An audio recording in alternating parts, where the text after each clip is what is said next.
बिस्मिल्लाहिर्रहमानिर्रहीम। बेटा second year biology chapter number 21 cell cycle lecture number 2।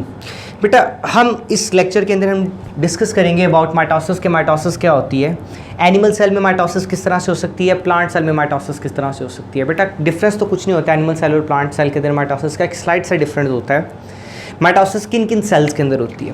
बेटा अगर मैं माइटोसिस की डेफिनेशन को स्टार्ट करूं तो मैं कहता हूं कि माइटोसिस किसे बोलते हैं, a type of cell division. Cell division की एक ऐसी किस्म, एक ऐसी type in which number of chromosomes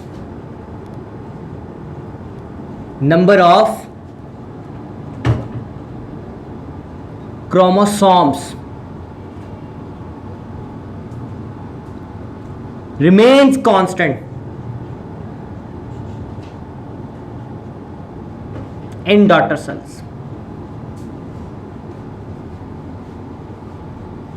बेटा सेल डिवीजन की एक ऐसी टाइप जिसमें नंबर ऑफ क्रोमोसोम क्या रहे, कांस्टेंट से मुराद जब एक पेरेंट सेल डिवाइड करे और एक पेरेंट सेल से 2 नए डॉटर सेल्स बने। किस तरह से बेटा, एक पेरेंट सेल है, ठीक है, इसने डिवाइड किया और इसके डिवाइड करने से जस्ट लाइक ये 2 मार्कर्स जो है नीचे वाले, बेटा ये डॉटर सेल बन गए। एक सेल से कितने सेल बन गए, 2। तो बेटा जितने क्रोमोसोम पेरेंट सेल में होंगे उतने ईच किस में होंगे, डॉटर सेल्स में। तो बेटा इसको हम क्या बोलते हैं, माइटोसिस बोलते हैं। अभी हमने बात की कि माइटोसिस एनिमल सेल और प्लांट सेल के अंदर स्लाइड डिफरेंस के अलावा माइटोसिस का सारा प्रोसेस क्या होता है, सेम। हम इसको फर्दर प्रोसीड करते हैं बेटा, तो मैं यही बताता हूं कि माइटोसिस की अकरेंस किन किन सेल्स के अंदर होती है, कौन कौन से सेल्स हैं जो माइटोसिस करवाते हैं हमारी बॉडी के अंदर।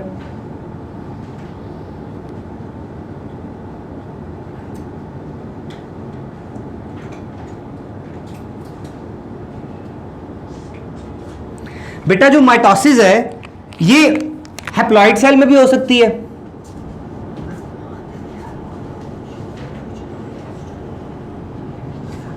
बेटा जो माइटोसिस है ये डिप्लॉइड सेल में भी हो सकती है।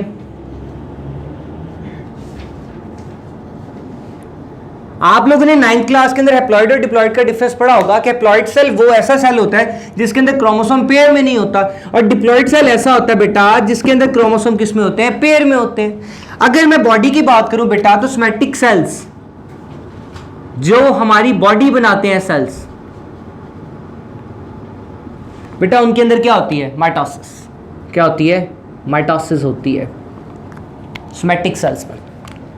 अगर बेटा माइटोसिस की फेजेस की बात की जाए कि कितनी फेजेस हैं माइटोसिस की, कितने हिस्सों में हमने माइटोसिस को बेटा डिफाइन किया हुआ है।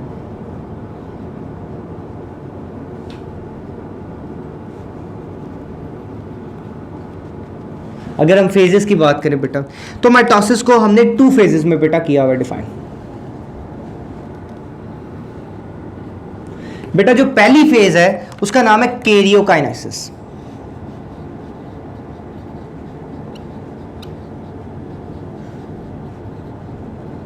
बेटा जो सेकंड फेज है माइटोसिस की बेटा उसका नाम है साइटोकाइनेसिस। बेटा एक कौन सी होगी, कैरियोकाइनेसिस, और दूसरी कौन सी होगी, cytokinesis. What do you mean by karyokinesis, division of nucleus.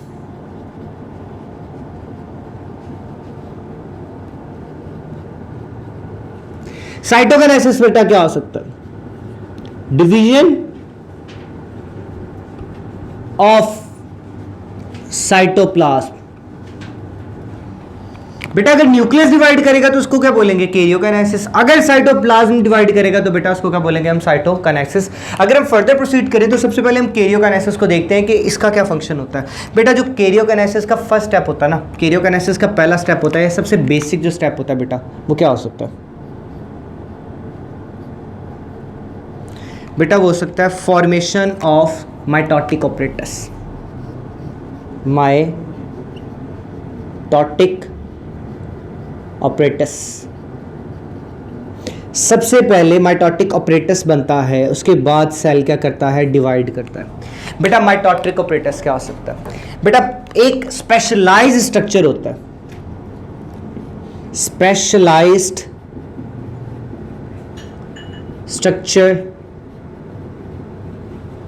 Of microtubule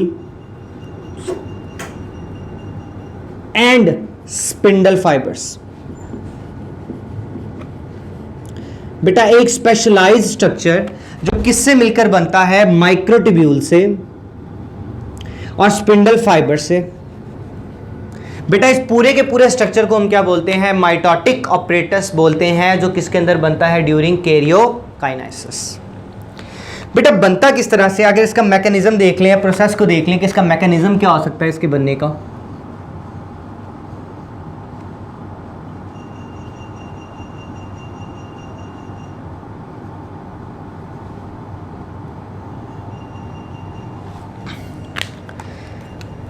बेटा हम कहते हैं, लेट्स सपोज ये एक सेल है,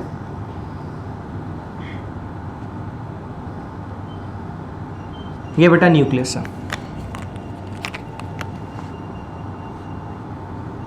ये हमने क्या कह दिया? सेल, और ये इसका क्या है? न्यूक्लियस। बेटा आप लोगों ने पढ़ा हुआ है फर्स्ट ईयर के अंदर कि जो न्यूक्लियस होता है उसके exterior to the nucleus, nucleus के बिल्कुल बाहर बेटा क्या पढ़े होते हैं? सेंट्यूल्स का पेड़ पड़ा होता है। ये पढ़े हुए हैं सेंट्यूल्स। ये क्या पढ़े होते हैं? सेंट्यूल्स।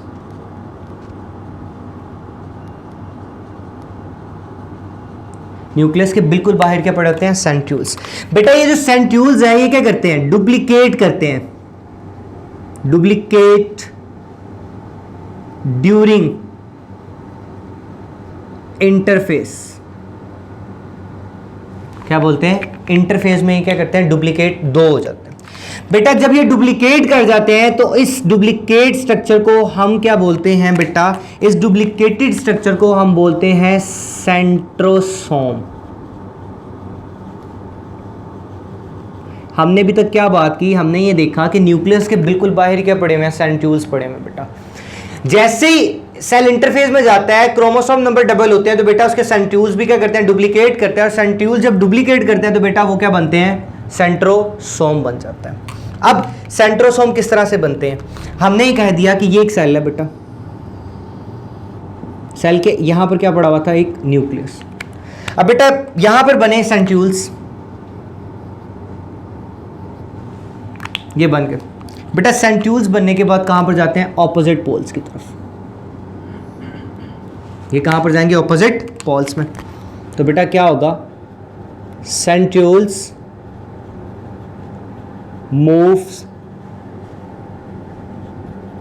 Towards opposite pole. ये कहां पर जाएंगे? Opposite poles. मतलब एक सेंट्यूल यहां पर चला जाएगा, दूसरा यहां पर चला जाएगा बेटा। अब ये जो सेंट्यूल है बेटा, इन सेंट्यूल्स के अंदर क्या होता है बेटा?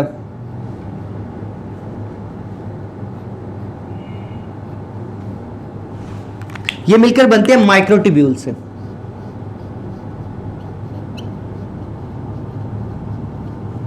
सेंट्यूल्स किससे मिलकर बनते हैं? माइक्रोट्यूब्यूल से। माइक्रोट्यूब्यूल के अंदर दो चीजें शामिल होती हैं बेटा, एक डीएनए, एक क्या होता है? DNA, sorry traces of RNA, और दूसरा ट्यूबुलिन प्रोटीन।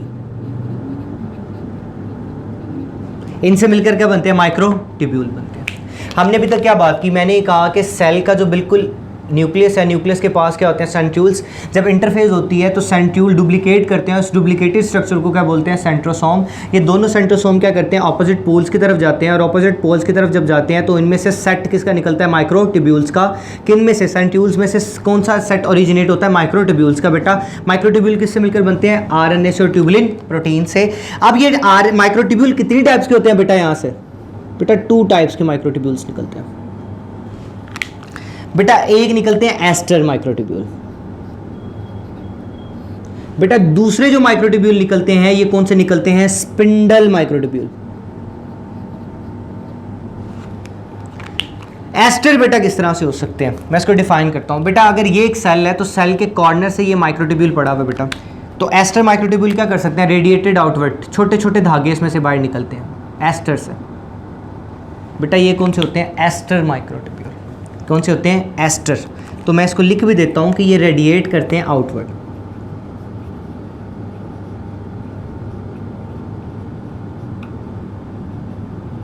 स्पिंडल क्या बनाते हैं? Formation of spindle fibre. बेटा वो क्या बनाते हैं, स्पिंडल फाइबर बनाते हैं। अब बेटा ये जो स्पिंडल फाइबर है अभी दो तरह के हो सकते हैं, एक हो सकते हैं पोलर स्पिंडल फाइबर्स और दूसरे बेटा हो सकते हैं कनाइटोकोर स्पिंडल फाइबर्स। डिफरेंस क्या हो सकता है पोलर और कनाइटोकोर स्पिंडल फाइबर में? बेटा ये देखें, मैं कहता हूं कि ये क्रोमोसोम है, ठीक है, यहां से स्पिंडल फाइबर ओरिजिनेट होने हैं। बेटा ऐसे स्पिंडल फाइबर जो एक पोल सेल के निकले और दूसरे पोल्स तक जाएं, बेटा ये वाले स्पिंडल फाइबर, ये कौन से होंगे, पोलर। ये कौन से हैं, पोलर। जो एक पोल से निकले हैं बेटा और दूसरे पोल तक जा रहे हैं, क्रोमोसोम के साथ अटैच नहीं है स्पिंडल फाइबर, बेटा वो कौन से होंगे, पोलर स्पिंडल फाइबर। बेटा यहां से स्पिंडल फाइबर निकलेंगे जो क्रोमोसोम के साथ अटैच होंगे, बेटा ऐसे स्पिंडल फाइबर कौन से होंगे, कनाइटोकोर। ये स्पिंडल फाइबर क्या कहलाएंगे, कनाइटोकोर स्पिंडल फाइबर कहलाएंगे। बेटा किस तरह से कनाइटोकोर स्पिंडल फाइबर कहलाएंगे? मैं कहता हूं ये क्रोमोसोम है। बेटा क्रोमोसोम का वो पॉइंट जहां पे स्पिंडल फाइबर आके अटैच होता है उस पॉइंट को बोलते हैं कनाइटोकोर। वो पॉइंट जहां पे स्पिंडल फाइबर ने क्रोमोसोम के साथ अटैच होना है, वो कोई भी पॉइंट हो सकता है बेटा, उस पॉइंट को क्या बोलते हैं, कनाइटोकोर। और बेटा उस स्पिंडल फाइबर को जो कनाइटोकोर पे अटैच होता है उसे बोलते हैं कनाइटोकोर स्पिंडल फाइबर। जस्ट लाइक ये पॉइंट है कनाइटोकोर जहां पे स्पिंडल फाइबर अटैच हो रहा है। बेटा जोन सा स्पिंडल फाइबर कनाइटोकोर के साथ अटैच हो जाएगा उसका नाम क्या होगा, कनाइटोकोर स्पिंडल फाइबर। अभी तक हमने क्या बात की, पोलर कौन से हो सकते हैं, जो एक पोल से दूसरे पोल तक जाते हैं। कनाइटोकोर कौन से हो सकते हैं बेटा, जो कनाइटोकोर पे अटैच होते हैं। जो कहां पर अटैच होता है, कनाइटोकोर पर। अगर हम फर्दर प्रोसीड करें और हम देखें कि आपके पास हमने कैरियोकाइनेसिस को फर्दर डिवाइड किया हुआ बेटा। अब कैरियोकाइनेसिस की अगर डिवीजन की बात करूं तो मेरे पास जो सबसे पहली डिवीजन आती है ना कैरियोकाइनेसिस की बेटा, वो आती है प्रोफेज।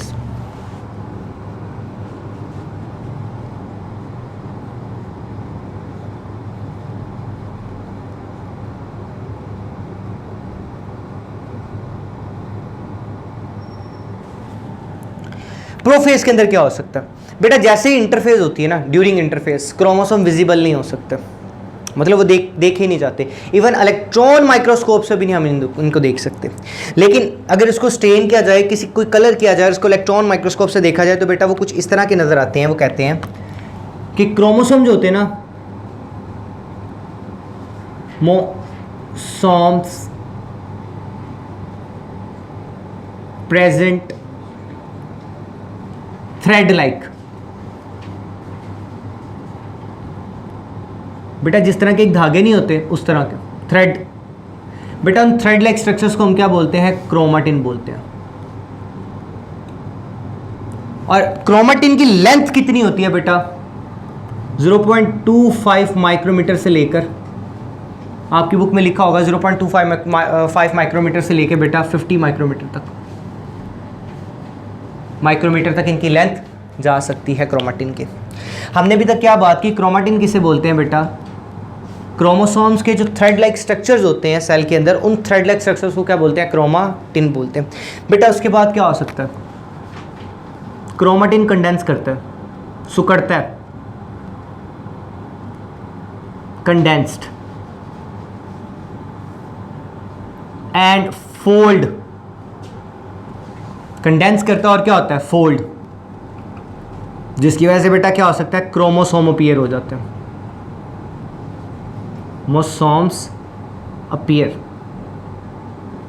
अगर मैं इसको एक सेल की शेप में एलैबोरेट करूं या सेल की शेप में बताना चाहूं तो मैं कहता हूं ये एक सेल था, इस सेल के अंदर ये न्यूक्लियस था, ये पड़े हुए थे क्रोमाटिन। अब ये सेल किस तरह का हो गया, ये सेल है, ये इसका न्यूक्लियस है और ये क्रोमोसोम बनना शुरू हो गया। बेटा जैसे ही क्रोमोसोम बनना शुरू हो जाते हैं तो क्या स्टार्ट हो जाता है, नेक्स्ट फेज स्टार्ट हो जाती है।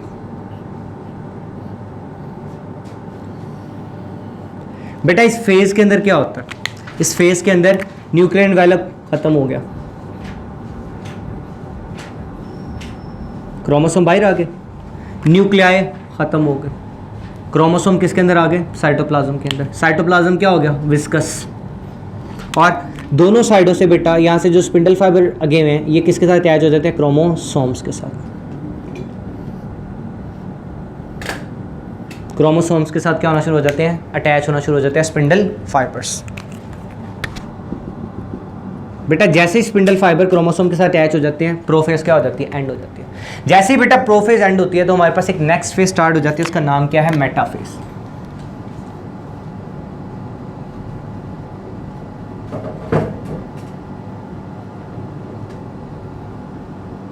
बेटा मेटाफेज के अंदर क्या हो सकता है, मेटाफेज के अंदर ये होता है, आपको पता है एक चीज के बारे में कि क्रोमोसोम के जो पॉइंट हैं, मैं एक क्रोमोसोम ड्रॉ करता हूं, मैं कहता हूं क्रोमोसोम जिस पॉइंट पे अटैच होते हैं, बेटा ये पॉइंट मिड पॉइंट जिस पे क्रोमोसोम अटैच है, बेटा इसे मैं बोलता हूं सेंट्रोमेयर। क्या बोलता हूं, सेंट्रोमेयर बोलता हूं। बेटा एक्चुअली ये जो क्रोमोसोम है ये क्या है, टू सिस्टर क्रोमेटिड। ये क्या है, टू सिस्टर क्रोमेटिड्स। एक सिस्टर क्रोमेटिड्स ने एक सेकंड सिस्टर क्रोमेटिड बनाया हुआ बेटा। मेटाफेज के अंदर क्या हो सकता है बेटा, मेटाफेज के स्टार्ट में वो कहता है कि आपको पता है कि क्रोमोसोम क्या है, डुप्लीकेटेड स्ट्रक्चर है। क्रोमोसोम्स क्या होते हैं, डुप्लीकेटेड स्ट्रक्चर्स। क्रोमोसोम्स के डुप्लीकेटेड स्ट्रक्चर्स के साथ क्या होता है कि काइनेटोकोर अटैच होता है किसके साथ, क्रोमोसोम्स के साथ। तो बेटा क्या होता है, यहां पर हम लिख देंगे कि kinetochore fibres attach with chromosome. Kinetochore fibres कहां पर अटैच होते हैं, क्रोमोसोम्स के साथ। तो बेटा वो इनको क्या करते हैं, वो अलाइन करते हैं, इनको align in the centre of cell. जैसे ही बेटा ये अलाइन हो जाते हैं, मैं कहता हूं ये सेल है हमारे पास, और बेटा ये क्रोमोसोम सेंटर के अंदर क्या हो गए, अलाइन हो गए।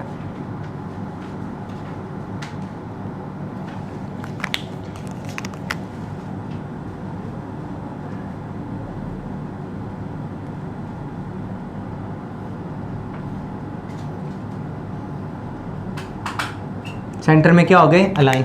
बेटा जब सेंटर में अलाइन हो जाए तो बेटा ये क्या बनाते हैं,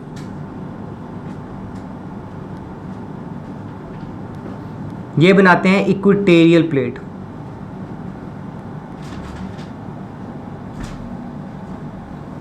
ये क्या बना देते हैं, इक्वेटोरियल प्लेट, सेंटर में लाइन।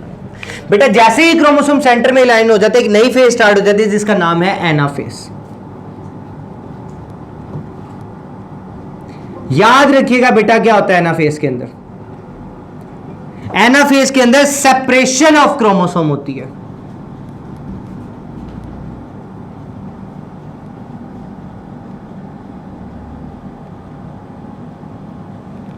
एनाफेज के अंदर क्या होती है, सेपरेशन ऑफ क्रोमोसोम्स। किस तरह से, दोनों तरफ ये एक क्रोमोसोम के साथ बेटा कितने स्पिंडल फाइबर अटैच है, 2। एक स्पिंडल फाइबर बेटा एक पोल से अटैच है, दूसरा स्पिंडल फाइबर दूसरे पोल के साथ अटैच है। बेटा मिड में 2 सिस्टर क्रोमेटिड्स हैं जो अटैच कहां पर होते हैं, सेंट्रोमेयर से। बेटा किस तरह से, ये आपके पास क्या है, ये बेटा एक क्रोमोसोम ये अटैच है, एक ये क्रोमोसोम इसको इस तरफ खींचेगा स्पिंडल फाइबर, बेटा ये स्पिंडल फाइबर इसको इस तरफ खींचेगा। इसका रिजल्टेंट क्या निकलेगा बेटा, एक ये डिसअटैच हो जाएंगे सेंट्रोमेयर से, सेंट्रोमेयर से टूट जाएंगे। टूटने के बाद बेटा एक सिस्टर क्रोमेटिड एक साइड पे बेटा, दूसरा सिस्टर क्रोमेटिड दूसरी साइड पे चला जाएगा। बेटा यहां पर क्या हो जाएगी, एनाफेज। क्या हो जाएगी, एनाफेज। तो मैं इसको लिख देता हूं कि एनाफेज किस तरह से हो सकती है कि काइनेटोकोर फाइबर्स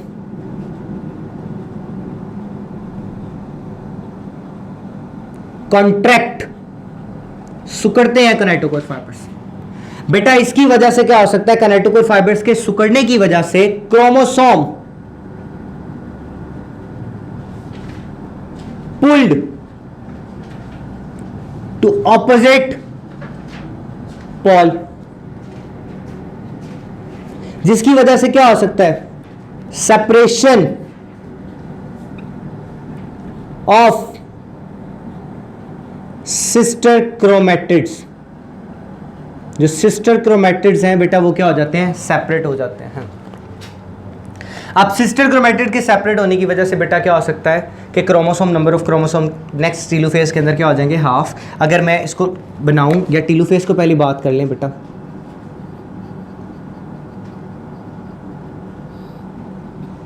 तो बेटा देखें आपके पास एनाफेज में क्या होता है, ये सेल था बेटा, अब क्रोमोसोम नंबर क्या हो गए, हाफ, इस तरह से।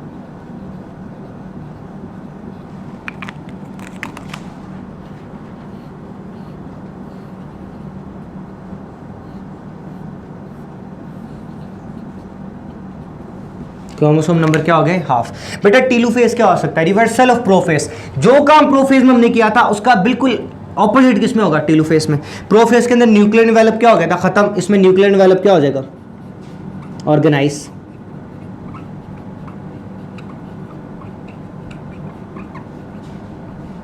ऑर्गेनाइज हो जाएगा बेटा। बेटा इसके अंदर क्या हुआ था कि न्यूक्लियर डेवलप ऑर्गेनाइज होने के बाद क्या हो गया था, nucleolus nuclei disorganise, nucleoli disappear हो गए थे, तो उसमें क्या हो जाएंगे, न्यूक्लियोई अपीयर, अपीयर। न्यूक्लियस क्या हो जाएगा, डिवाइड, न्यूक्लियस क्या हो जाएगा, डिवाइड। और सेल बेटा किस तरह का हो जाएगा, सेल कुछ यूं हो जाएगा,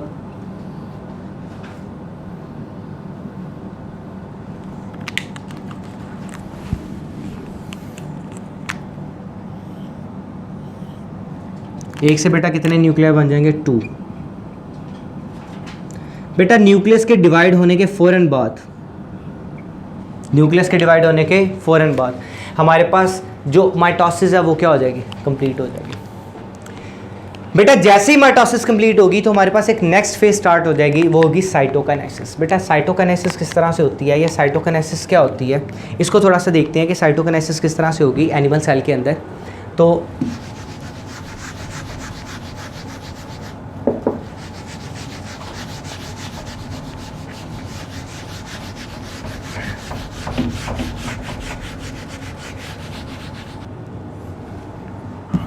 बेटा जैसे ही खत्म होता है आपके पास टीलोफेज, तो टीलोफेज के बाद बेटा कैरियोकाइनेसिस एंड कैरियोकाइनेसिस के बेटा फौरन बाद हमारे पास जो नेक्स्ट फेज स्टार्ट होती है वो स्टार्ट होती है साइटोकाइनेसिस।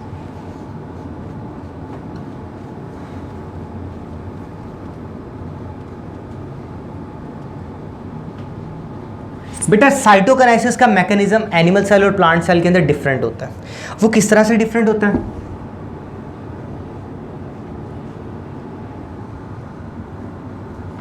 बेटा पहले हम बात करते हैं एनिमल सेल की, कि एनिमल सेल के अंदर साइटोकाइनेसिस कैसे होती है।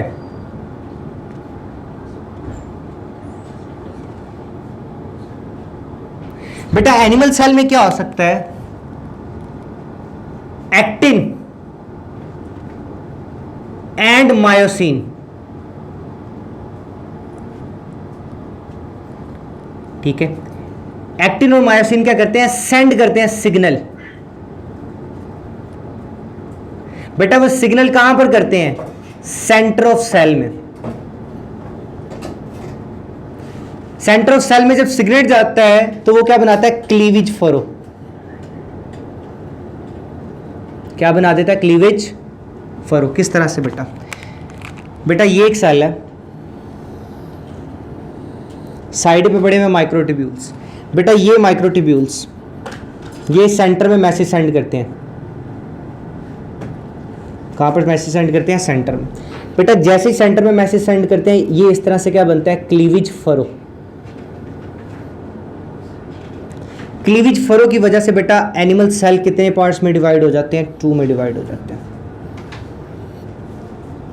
एनिमल सेल कितने में डिवाइड हो गए बेटा, 2 में डिवाइड हो गए। बेटा प्लांट सेल के अंदर मैकेनिज्म कुछ डिफरेंट है। हमें पता है कि प्लांट सेल के अंदर कुछ प्लांट्स, हायर जो प्लांट्स हैं उनके अंदर सेंट्रियोल्स प्रेजेंट नहीं होते, तो वो फिर किस तरह से बेटा, वो क्यों कुछ यूं होता है, फॉर्मेशन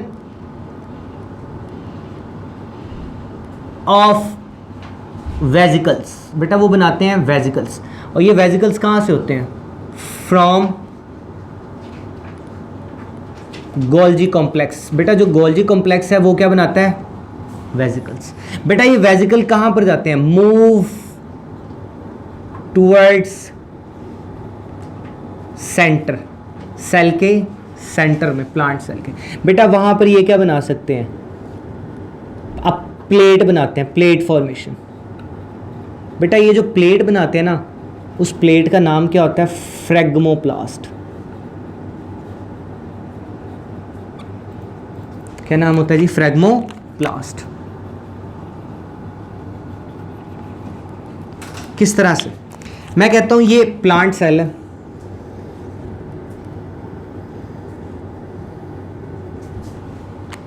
बेटा यहां से वेजिकल्स निकलेंगे, यहां से वेजिकल्स निकलेंगे। बेटा ये मैसेज कहां पे भेजेंगे? सेंटर में।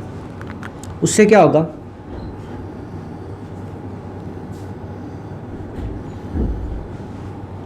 सेंटर ऑफ द सेल में ना बेटा एक प्लेट बनना शुरू हो जाएगी, ये प्लेट बनना स्टार्ट होगा। बेटा ये प्लेट है ना, इसके अंदर एक्टिन भी होगा, सॉरी एक्टिन कह रहा हूं, पैक्टिन और सेलुलोज। बेटा ये जो पैक्टिन और सेलुलोज प्रेजेंट होगा इन वेजिकल्स के अंदर, ये न्यू सेल वॉल बनाने में क्या करेंगे? हेल्प करेंगे। और इस तरीके से जो प्लांट सेल है बेटा कितने में डिवाइड हो जाएगा? 2 पार्ट्स में डिवाइड हो जाएगा। जैसे बेटा प्लांट सेल डिवाइड 2 में पार्ट्स में डिवाइड होगा, माइटोसिस क्या हो जाएगी? कंप्लीट हो जाएगी। अब हमारा ये सवाल है कि हमें क्वेश्चन कैसे आते हैं बेटा? माइटोसिस की डेफिनेशन बेटा आ सकती है, माइटोसिस की फेजेस की डेफिनेशन आ सकती है। Right A note on karyokinesis में आ सकता है कि कैरियोकाइनेसिस पे नोट लिख दें, या how spindle mitotic apparatus formation किस तरह से हो सकती है माइटोटिक स्पिंडल फॉर्मेशन में। डिफरेंस आ सकता है आपके पास माइक्रोट्यूब्यूल्स के अंदर, एस्टर में और स्पिंडल माइक्रोट्यूब्यूल्स में, पोलर या कनाइटोकोर में। सिंपल कनाइटोकोर क्या हो सकता है? सेंट्रोमेयर और सेंट्रोसोम में बहुत डिफरेंस है बेटा। सेंट्रोसोम किसे बोलते हैं बेटा? जो आपके पास सेंट्यूल्स है ना, मैं इसको यहाँ पे लिख देता हूँ, सेंट्यूल प्लस सेंट्यूल, ये मिलकर क्या बनाते हैं? सेंट्रोसोम।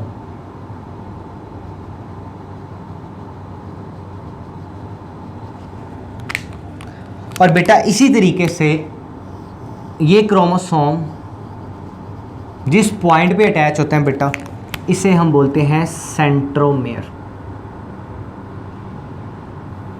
फिर बेटा काइनेटोकोर, जहाँ पे स्पिंडल फाइबर ने अटैच होना है क्रोमोसोम के साथ, बेटा उस पॉइंट को क्या बोलते हैं? Kinetochore fibres.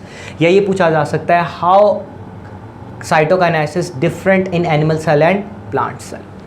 बेटा नेक्स्ट लेक्चर के अंदर हम देखेंगे कि एरर क्या क्या हो सकते हैं माइटोसिस में। जज़ाकल्लाह।